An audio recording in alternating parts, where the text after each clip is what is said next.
ঘরের ঠাকুরকে পুজো দিয়েই বিশ্বকর্মা পুজোর দিনটা শুরু করলাম। সকালে জলখাবার খাওয়া সবারই হয়ে গেছে, এবার দুপুরে রান্নাবান্নার দিকে যাব। আজ একটু ইলিশ মাছ করেছিলাম, তো ইলিশ মাছটা এদিকে বানাতে থাকি আপনাদের সাথে একটা মজার ঘটনা শেয়ার করি। যে বছর আমার প্রথম বিয়ে হয় সে বছর বর্ষাকালে যখন ইলিশ উঠেছে, ইলিশ মাছ আনা হয়েছিল। তো আমি দেখে বললাম যে ইলিশ মাছটা আজ আমি রান্না করব। শাশুড়ি মা বললো যে পারবি? আনলাম যে হ্যাঁ হ্যাঁ পারবো, আমি ভাপা করব। তো বাকি যা রান্নাবান্না ছিল সব করে পরে মা বললো তাহলে আমি একটু বসি, টিভি দেখি, তুই ওটা কর। নিয়ে বলে চলে গেছে। আমরা অনেকটা করে সর্ষে পোস্ত সব বেটেছি, এতটা পেঁয়াজ কুচি করেছি, লঙ্কা কুচি, ধনেপাতা কুচি, এইসব করে টিফিন বাটিতে ভালো করে সর্ষে পোস্ত, পেঁয়াজ, লঙ্কা কুচি এইসব দিয়ে সর্ষের তেল দিয়ে মাছটা ভাপাতে বসিয়েছি। মাছটা ভাপাও হয়েছে।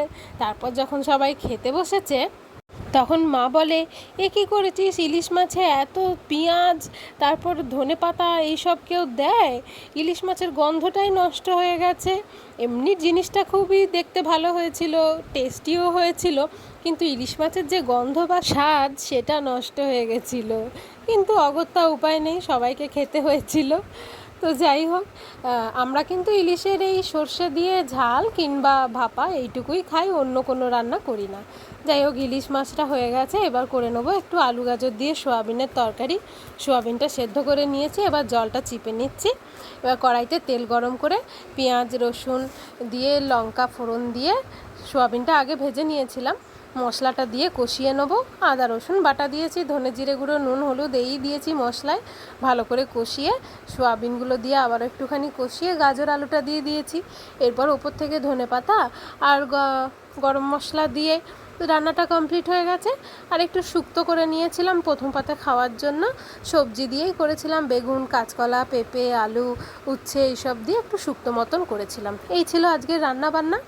এবারে একটুখানি বিশ্বকর্মা পুজো না ঘুড়ি ওড়ালে হয়, তাই ঘনুকে নিয়ে ছাদে গেছিলাম। দেখুন অ্যাপার্টমেন্টের বাচ্চারা কত ঘুড়ি নিয়ে এসছে ছাদে।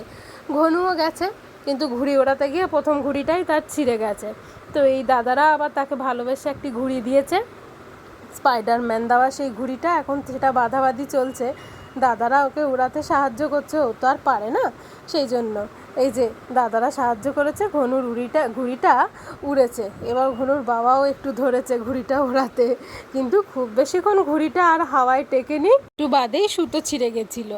যাই হোক, ঘরে চলে এসেছি, স্নান খাওয়া হয়ে গেছে, দুপুরে একটু ঘুমিয়ে নিয়েছিলাম। এবার বিশ্বকর্মা পুজো একটু ঠাকুর না দেখলে হয়। এই যে ঘনুকে নিয়ে গেছিলাম, পাড়াতেই আশেপাশে ঠাকুর হয়, এটা অটো স্ট্যান্ডে ঠাকুরটা করেছে, বেশ সুন্দর করেছে ঠাকুর। আর মঙ্গলবার ছিল, তাই একটু হনুমানজির মন্দিরেও পুজো দিয়ে নিলাম। ভিডিওটা এখানেই শেষ করলাম। সবাই ভালো থাকবেন, টাটা।